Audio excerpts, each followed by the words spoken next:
Hello बच्चों, maths पाठशाला में आप सभी का स्वागत है। आज हम क्लास 10th का सबसे इम्पॉर्टेंट टॉपिक, सबसे इंटरेस्टिंग टॉपिक और सबसे अलग टॉपिक डिस्कस करने जा रहे हैं। अलग मैंने इसलिए बोला क्योंकि ये टॉपिक जो है हमने आज तक मतलब 9th क्लास तक हमने नहीं पढ़ा है। इम्पॉर्टेंट इसलिए बोला क्योंकि ये टॉपिक जो है ये आप 11th में भी पढ़ेंगे, 12th में भी पढ़ेंगे और आगे जो भी आप मैथ्स पढ़ेंगे उसमें आपको ये टॉपिक पढ़ना ही पढ़ना है, ठीक है। और इंटरेस्टिंग इसलिए बोला क्योंकि इस टॉपिक में हमारी बहुत सारी शॉर्ट ट्रिक्स भी बनती है, ठीक है।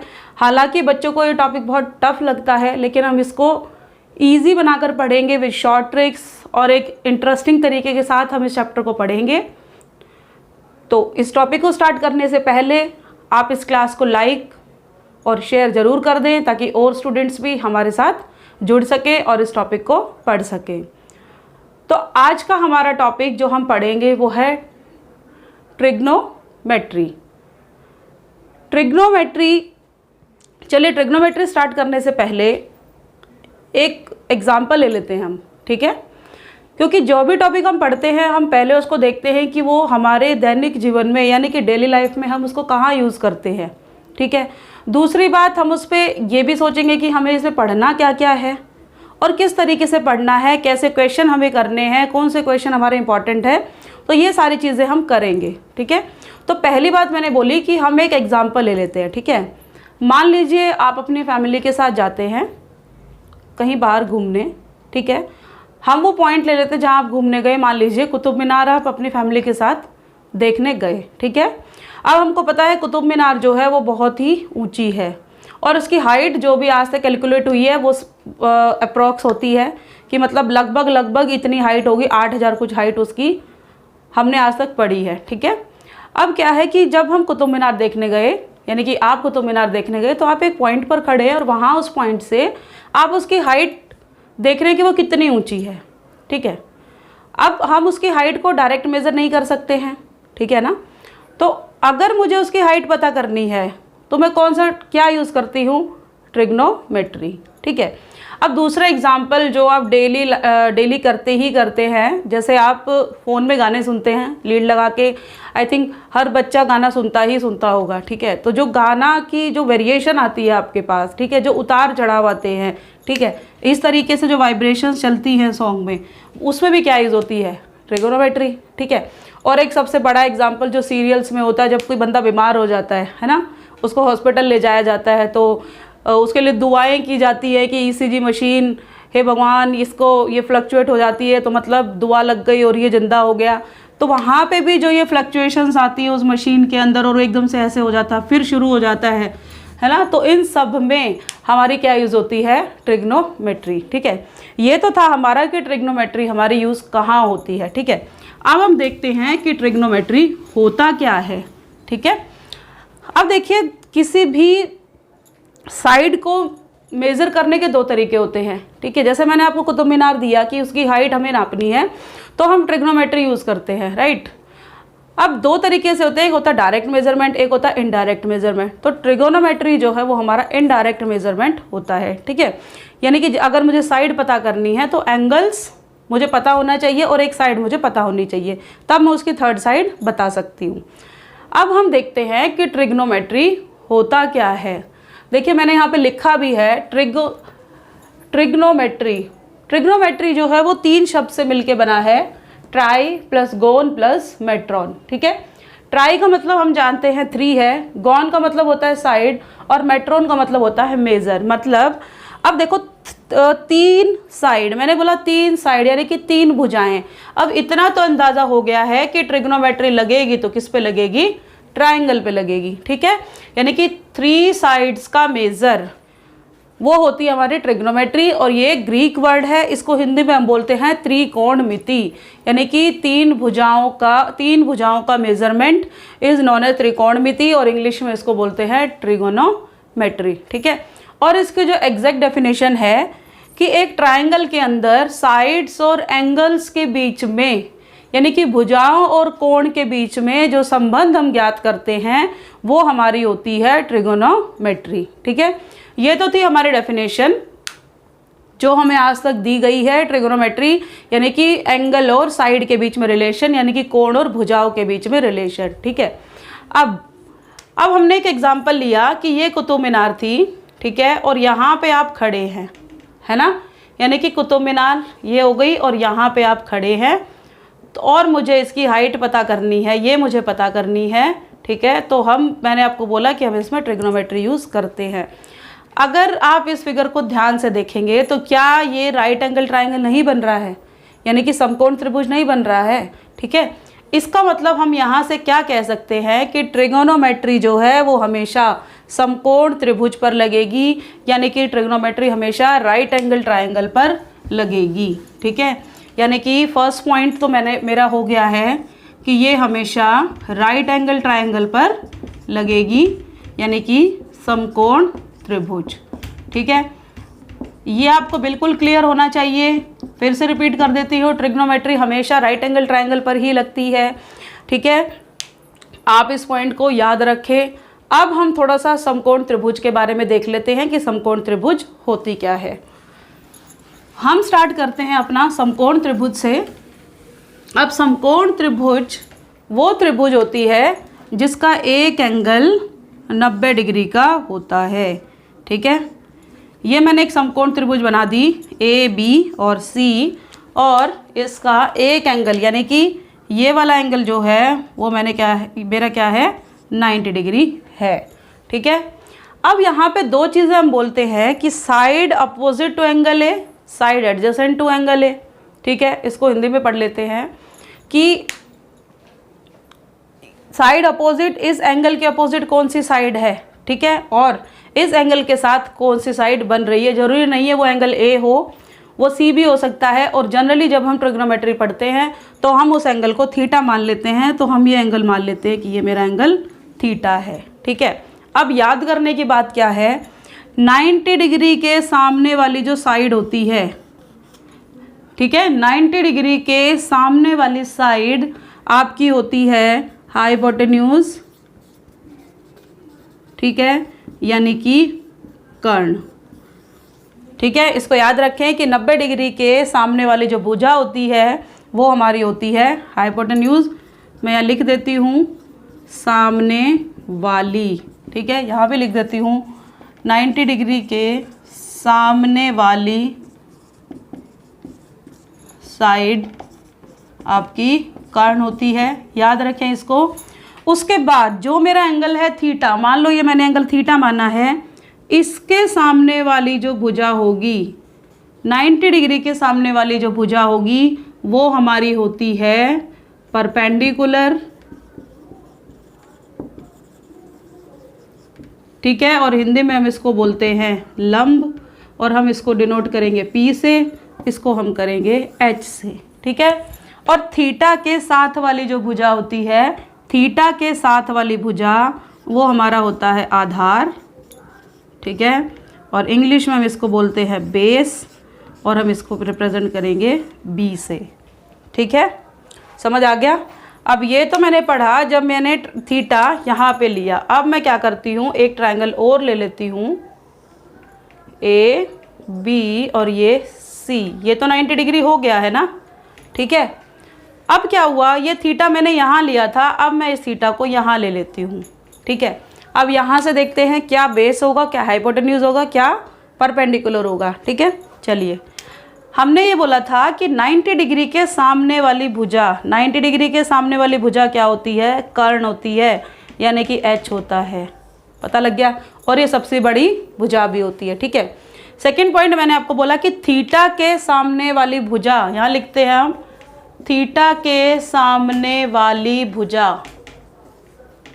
थीटा के सामने वाली भुजा क्या होती है, लंब होती है, यानी कि परपेंडिकुलर। ठीक है, आप इसको याद रखने के लिए एक ट्रिक है, आप इसको ऐसे याद रख सकते हैं, थीटा यानी कि जो एंगल है उसके सामने वाली भुजा क्या हो गई, आपकी लंब हो गई, और इंग्लिश में हम इसको बोलते हैं परपेंडिकुलर, यानी कि इसको हम पी से डिनोट करते हैं।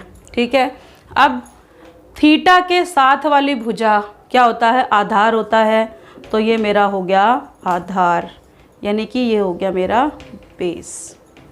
ठीक है, यहाँ तक आपको समझ आ गया होगा कि थीटा का रोल क्या है और कर्ण, लंब और आधार को आप कैसे पहचानेंगे। थीटा के सामने वाली भुजा लंब होती है और जहाँ पे आपका 90 डिग्री का कोण बनता है उसके सामने वाली भुजा कर्ण होती है और जो तीसरी भुजा आपकी बच गई है वो आपकी आधार होती है। यानी कि आप थीटा के हिसाब से अपनी साइड्स को नाम दे सकते हैं अब, ठीक है। अब हम देखते हैं कि जो हमने पी, बी और एच पढ़ा उसका यूज़ हमें कहाँ करना है, ठीक है। अब ट्रिग्नोमेट्री हमने पढ़ लिया है कि साइड्स और एंगल्स के बीच में रिलेशन, ये तो हमारा टॉपिक था जिसकी डेफिनेशन हमने पढ़ी। अब एक डेफिनेशन इसमें और आती है, एक टर्म और आती है जिसके इर्द गिर्द ये आपका पूरा चैप्टर घूमता है और उसको हम बोलते हैं ट्रिग्नोमेट्रिक रेशोज़। अब रेशोज़ आ गया मतलब कुछ ना कुछ डिवाइड में तो होगा ही होगा, है ना। रेशो मतलब अनुपात आ गया और अनुपात को आप कैसे लिखते हैं, P/Q की फॉर्म में लिखते हैं, यानी कि डिवाइड तो आपको मिलेगा ही मिलेगा। बच गया ट्रिग्नोमेट्री, ठीक है। तो ट्रिग्नोमेट्रिक रेशोज़ क्या होती है, जो एंगल्स, वो रेशो जो एंगल्स और लेंथ के बीच में आपको एक संबंध बताती हैं, वो रेशोज़ आपकी ट्रिग्नोमेट्रिक रेशोज़ होती है। देखो रेशो जब हम पढ़ते हैं तो हम बोलते हैं कि दूध इतना था, पानी इतना था, इसको मिला के ये बना दिया, तो बताओ दूध और पानी कितने अनुपात में मिलाया गया, ठीक है। ऐसे ही जब मुझे लेंथ और एंगल के बीच में रिलेशन निकालना है तो मैं क्या यूज़ करूँगी, ट्रिग्नोमेट्रिक रेशोज़, ठीक है।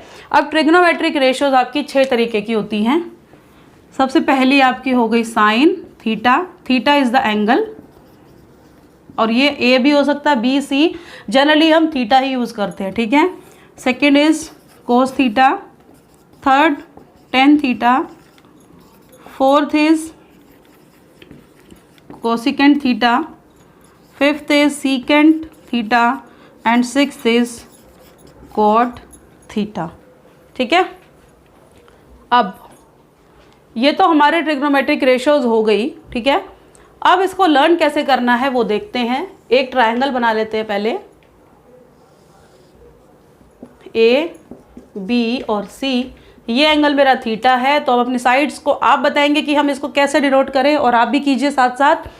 ये थीटा है तो इसके सामने वाली साइड यानी कि ये होगी परपेंडिकुलर यानी कि पी, ठीक है, लंब, ओके। अब ये 90 डिग्री है, इसके सामने वाली साइड हाइपोटेन्यूज यानी कि एच, ठीक है। अब और जो थीटा के साथ वाली जो साइड बची मेरे पास वो होगी मेरी बेस यानी कि बी। ये हमने डिनोट कर लिया, ठीक है। अगर मुझे इन सब की वैल्यू निकालनी है तो मैं इसके लिए आपको एक शॉर्ट ट्रिक बताती हूँ, ठीक है। मैं पहले बोल रही हूँ उसको, फिर हम उसको लिखेंगे वर्ड बाय वर्ड, ठीक है। पंडित बद्री प्रसाद हर हर बोले, सोना चांदी तोले, ठीक है। अब हम इसको लिखते हैं। मैंने आपको बोला है पंडित, यहाँ लिखते हैं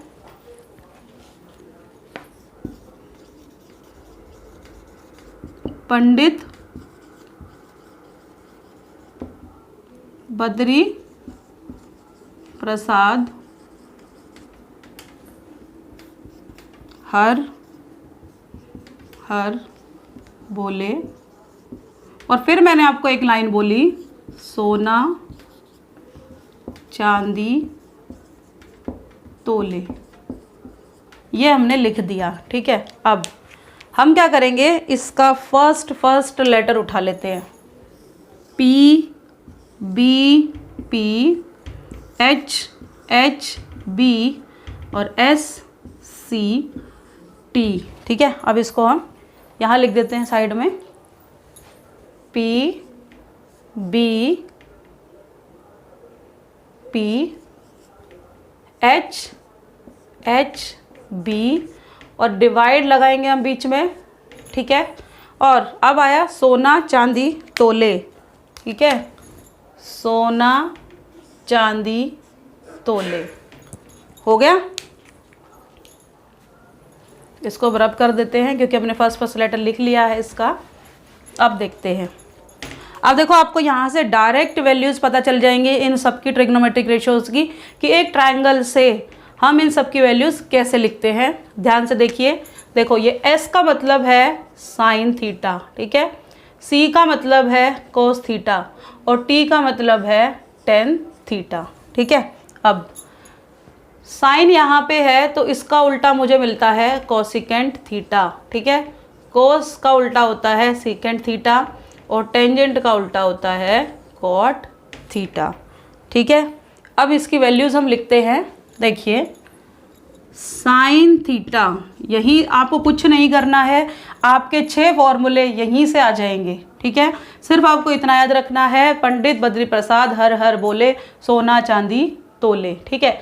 आप ये लाइन याद रखेंगे, आपके 6 फॉर्मूले यहाँ से आ जाएंगे। देखो कैसे, साइन थीटा P/H लिख लेते हैं, ठीक है। उसके बाद कॉस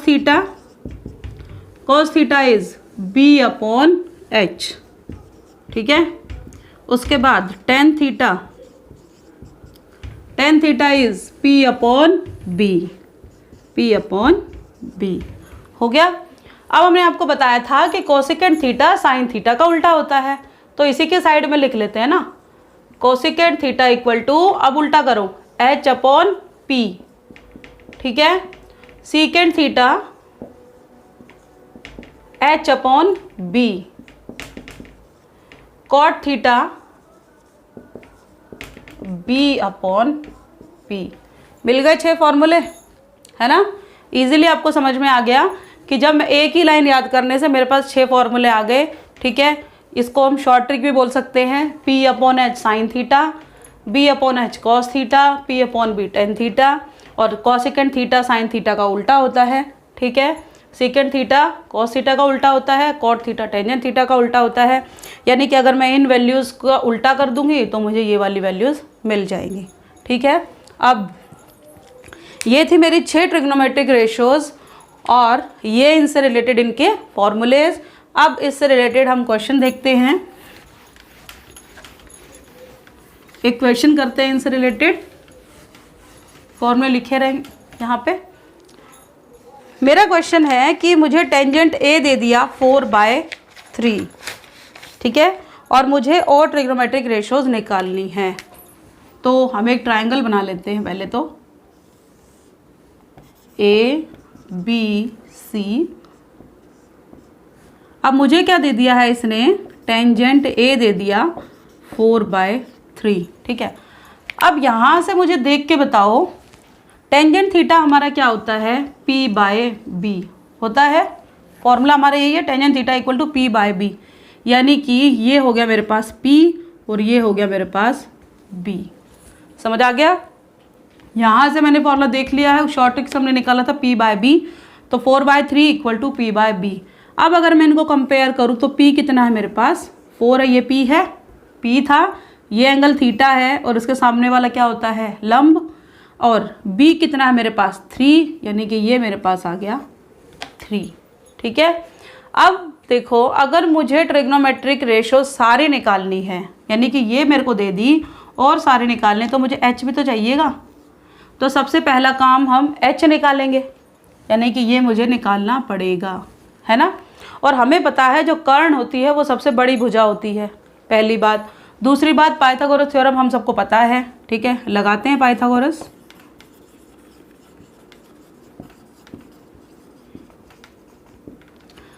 पाइथागोरस थ्योरम क्या होगा, इसको मैं H दे देती हूँ, ठीक है, H है ये मेरा। H² equal to P² plus B², P² is 4², B is 3², यानी कि 16 प्लस 9 इक्वल टू 25। क्योंकि ये H² था तो H मेरे पास आ गया 5, ये मुझे मिल गया है 5, ये 4 है और ये 3 है, ठीक है। अब देखो, और ट्रिग्नोमेट्रिक रेशियोज मुझे निकालनी है, टेंजेंट मुझे दे रखा है और आपको पता है अगर टेंजेंट दे दिया है मुझे तो कोट तो मैं निकाल ही सकती हूँ। चलिए कोट बाद में निकालेंगे, पहले साइन देख लेते हैं। पहले मैं यहाँ पे वैल्यू लिखता हूँ, H है मेरे पास 5, P है मेरे पास 4 और B है मेरे पास 3, ठीक है। यानी कि हमें क्वेश्चन में 2 साइड दे रखी होंगी, थर्ड साइड आपको पाइथागोरस थ्योरम लगा के निकालनी है। और पाइथागोरस हमेशा 90 डिग्री होता है और मतलब 90 डिग्री ट्रिग्नोमेट्री पढ़ते हैं तो हम 90 डिग्री पे ही काम करेंगे। अब देखो, साइन थीटा निकाल लेते हैं पहले। साइन ए एंगल यही है ना, P/H, sine A equal to P by H, P is 4, H is 5, ठीक है। Cos theta is equal to B by H, B कितना है 3 और एच कितना है 5। टेंजेंट थीटा मुझे दे रखा है। उसके बाद आओ कोसिकेंट थीटा। कोसिकेंट थीटा तो क्या होता है, फॉर्मूले से देख लो चलो, एच बाय पी, यानी कि एच इज़ 5 और पी इज़ 4, ठीक है। अब secant theta H by B, H कितना है 5, बी कितना है 3। उसके बाद cot theta, cot theta is B by P, B कितना है 3, पी कितना है 4। तो ये हमारा आंसर आ गया। हमें इसी तरीके से सारे क्वेश्चन सॉल्व करने हैं, ठीक है। सिर्फ आपको, अगर आपको 8.1 एक्सरसाइज सॉल्व करनी है, आपको सिर्फ ये शॉर्ट ट्रिक याद रखनी है, ठीक है। पंडित बद्री प्रसाद हर हर बोले, सोना चांदी तोले। अगर आपको ये लर्न हो गया तो आपकी 8.1 ईजिली सॉल्व हो सकती है, ठीक है।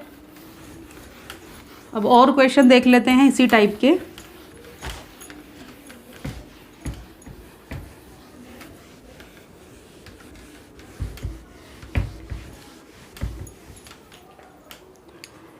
क्वेश्चन है आपका, एक ट्रायंगल ए बी सी दे रखी है। In triangle A B C, ये ट्रायंगल ए बी सी दे रखी है आपको, जिसमें एंगल बी 90 दे दिया है, ठीक है। और आपको इस तरह दे दिया 15 cot A is equal to 8। आपको निकालना है साइन ए और निकालना है सीकेंट ए। सबसे पहले हम वो लिखेंगे जो हमें दे रखा होता है, ठीक है। उसके बाद हम पता करेंगे कि हमें निकालना क्या है। अब पहले इस पे चलते हैं। 15 cot A is equal to 8, तो कोट ए कितना आ गया मेरे पास 8/15। कोट ए मेरे पास आ गया 8/15, लेकिन मुझे नहीं पता है कि कोट ए होता क्या है। अब यहाँ पे आओ, कोट थीटा क्या होता है B/P, ठीक है। यहाँ पे हम लिखते हैं cot theta is equal to B/P, यानी कि ये मुझे दे दिया B/P, है ना। अब कंपेयर करें, B कितना है 8 और P कितना है 15, यानी कि ये B है ना, तो ये मेरे को 8 दे दिया और ये मेरे को दे दिया है 15, ठीक है। अब मेरे से पूछा है साइन ए और सीकेंट ए। सबसे पहले तो हम यहाँ से साइन ए लिख लेते हैं कि होगा कितना साइन ए मेरे पास, साइन ए इज़ P/H, और दूसरा मुझे निकालना है सीकेंट ए इज़ H/B। यहाँ मैंने लिख दिया फॉर्मूला H/B, यानी कि मुझे H निकालना पड़ेगा पहले, ठीक है। तो H निकालते हैं, इसको मैं ले लेती हूँ H square equal to 15 square plus 8 square, तो H square equal to 225 plus में कितना हो गया 64, तो H स्क्वायर कितना आ गया मेरे पास 289, तो H कितना आ गया मेरे पास 17, तो ये तो आ गया मेरे पास 17, ठीक है। अब यहाँ पे लिख देते हैं एक बार, H इज 17, P है मेरे पास 15 और B है मेरे पास 8। मुझे निकालना है साइन A, यानी कि P/B। P कितना है 15, B कितना है 8, हो गया 15/8, सॉरी P/H है, सॉरी 15/17। उसके बाद सीकेंट A क्या दे रखा मुझे H/B, H कितना है 17 और B कितना है 8। ये हमारा आंसर है। Next question, question number 2। Question number 2 आप खुद ट्राई करेंगे, सेम क्वेश्चन है आपका, सेम फिगर है, ठीक है। सिर्फ इसमें सीकेंट थीटा मुझे दिया है, और सीकेंट थीटा मतलब मुझे दे रखा है H/B। मैं आपको थोड़ा सा हिंट दे देती हूँ।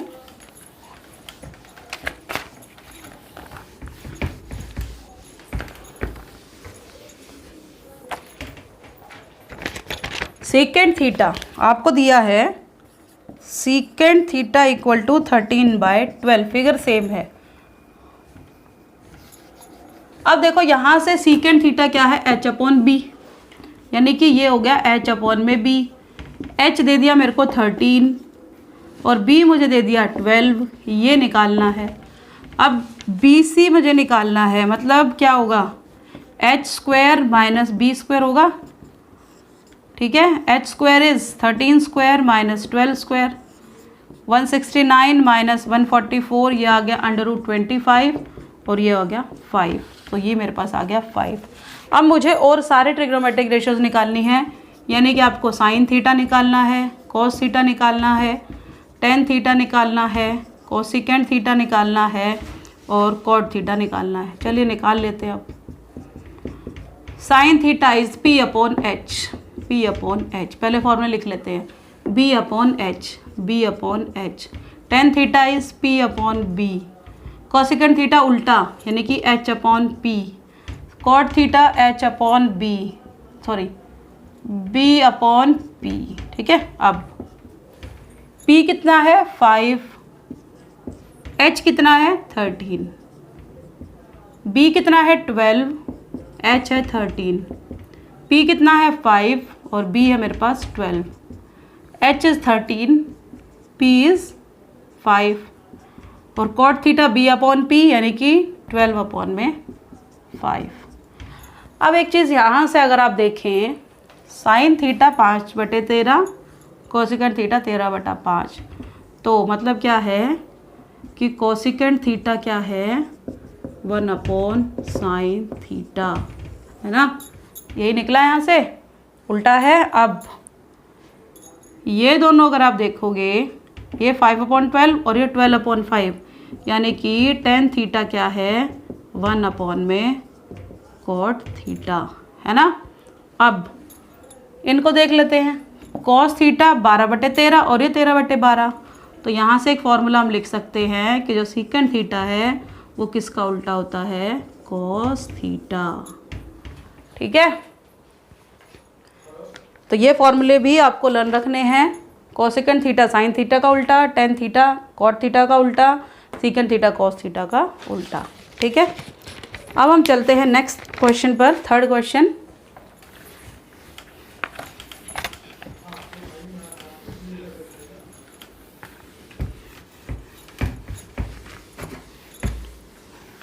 थर्ड क्वेश्चन हमारा है, in triangle ABC angle B is 90, figure वही है और एंगल का ध्यान रखें, एंगल B इज़ 90। आपको इसने पूछा है if sine A is equals to 3/4, तो आपको show that cos A plus sine C is equal to √7/2, ये मुझे प्रूव करना है। अब देखते हैं कैसे, चलिए। साइन है मुझे दे दिया 3/4, साइन मतलब P/H इक्वल टू P/H, यानी कि P हो गया मेरे पास 3 और H मुझे दे दिया 4, ठीक है। मुझे निकालना है सबसे पहले B, तो मुझे AB अगर निकालना है तो मैं क्या करूँगी, पाइथागोरस लगा देते हैं। पाइथागोरस अगर हम लगाते हैं, ये मेरा H है, ये मेरा P है और B मुझे निकालना है, तो H² equal to P² plus B², ये मुझे निकालना है, इसको यहीं छोड़ दो, ठीक है। नहीं तो इसको याद करने का एक तरीका है कि जब भी मुझे हाइपोटेन्यूज निकालना है तो उन दोनों साइड्स को स्क्वायर करके प्लस कर दो, ठीक है, क्योंकि हाइपोटेन्यूज सबसे बड़ी भुजा होती है और जब भी लंब और बेस आए तो हाइपोटेन्यूज में से वो माइनस होता है। तो अब इसको कर लेते हैं, H मेरे पास है, H इज़ 4² माइनस 3² यानी कि 16 माइनस 9 B², तो B आ गया B² 7, तो B तो आ गया मेरे पास √7, ये तो मेरा निकल गया है, ठीक है। अब कोस A निकाल लें पहले, ये तो मेरा निकल गया है √7, ठीक है। अब कोस A क्या है B/H, B/H, B कितना है √7 और H कितना है 4, एक पार्ट तो आ गया। अच्छा, मैंने कोस A क्यों निकाला है, कोस A मुझे क्वेश्चन में दिया है कि मुझे इन दोनों का ऐड जो है वो √7/2 प्रूव करना है, तो मुझे ये दोनों ही वैल्यू निकालनी है, इसके अलावा कुछ भी नहीं निकालना है। ठीक है, आप प्रूफ में देखो कि आपको करना क्या है, प्रूफ उसमें से आपको पता चल जाएगा कि हमें किस किस की वैल्यू निकालनी है। ठीक है, अगर वो पूछता है सारी ट्रिग्नोमेट्रिक रेशियोज तो आपको 6 की 6 निकालनी है। ठीक है, लेकिन इसमें आपको 2 पूछी है तो को से मैंने निकाल दिया है। अब थोड़ा सा टेंशन यहाँ पे है साइन सी, क्योंकि यहाँ पे एंगल चेंज हो गया है। ठीक है, लेकिन हमने पहले डिस्कस किया था कि अगर एंगल चेंज हो जाता है तो भी हम पता कर सकते हैं कि कैसे हमें करना है। देखो पहले मेरा एंगल ये था थीटा, अब मेरा एंगल थीटा ये हो गया है ना, सी बोला है ना इसने, तो सी तो यही है। अब जब ये एंगल थीटा हो गया है तो हम इसकी बात कर लेते हैं। इसके सामने वाला जो है, थीटा के सामने वाली भुजा हमने बोली थी परपेंडिकुलर होती है ना, और ये 90 डिग्री है, हाइपोटेन्यूज तो वही रहेगा, और थीटा के साथ वाली भुजा हमने बोली थी बेस होता है, यानी कि आधार होता है। यानी कि अगर मैं कोस सी निकालूंगी तो मेरे पास P आ गया √7, B आ गया मेरे पास 3 और H आ गया मेरे पास 4। ठीक है, एक बार दोबारा देख लेते हैं। यहाँ मैं इस ट्राइंगल को दोबारा बना देती हूँ। ये देखो ये ट्राइंगल है मेरी। अब ये वाला एंगल मैंने थीटा ले लिया है।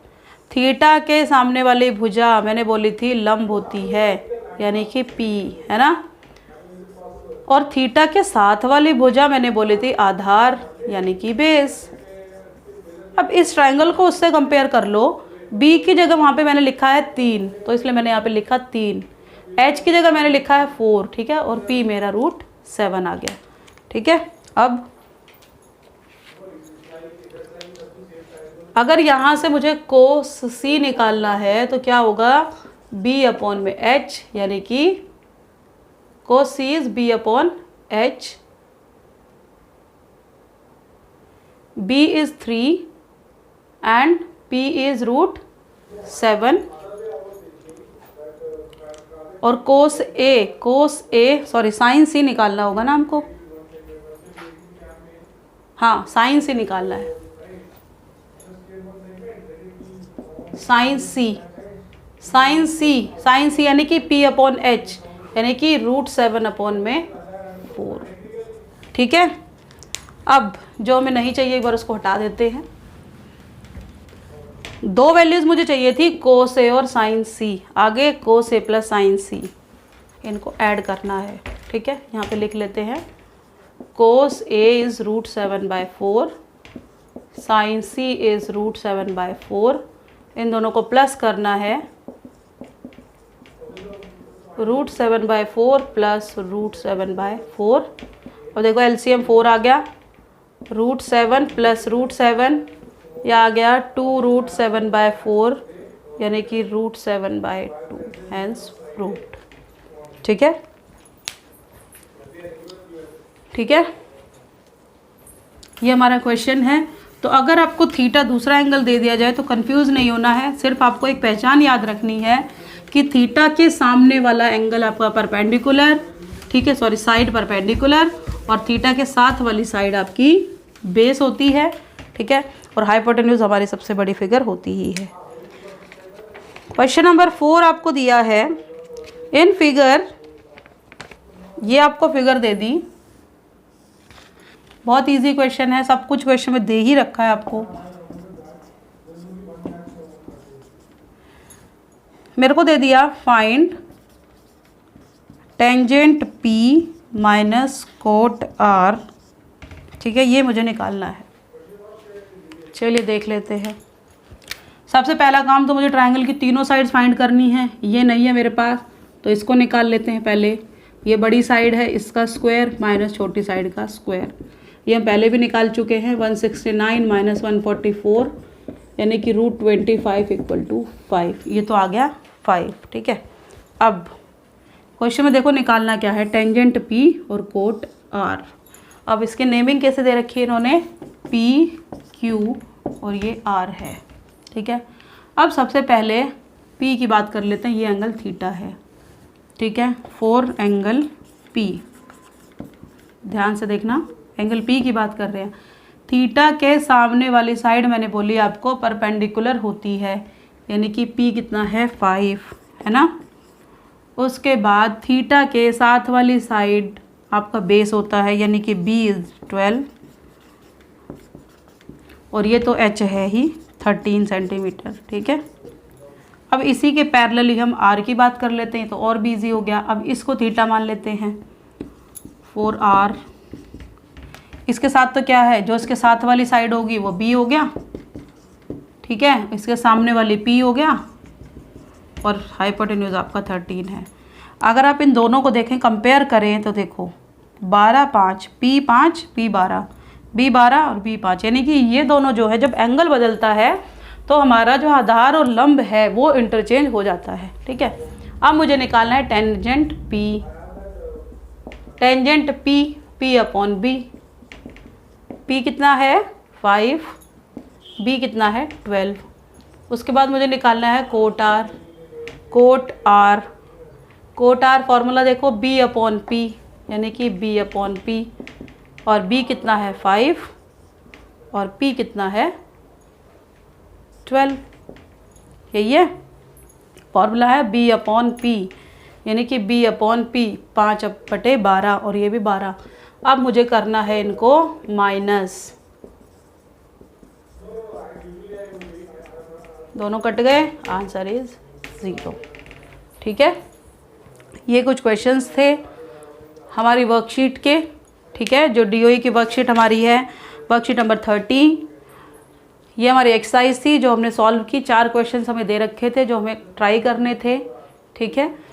ये टॉपिक बिल्कुल भी मुश्किल नहीं है, अगर सीधी भाषा में बोले तो मैथ्स मुश्किल नहीं है, ठीक है। अगर आपको कंसेप्ट क्लियर है तो आप मैथ्स को बहुत अच्छे से पढ़ सकते हैं। ये टॉपिक आपका बहुत बहुत बहुत इम्पॉर्टेंट है, तो इस टॉपिक को अच्छे से पढ़ें। और कल हम फिर मिलेंगे कुछ शॉर्ट ट्रिक्स के साथ।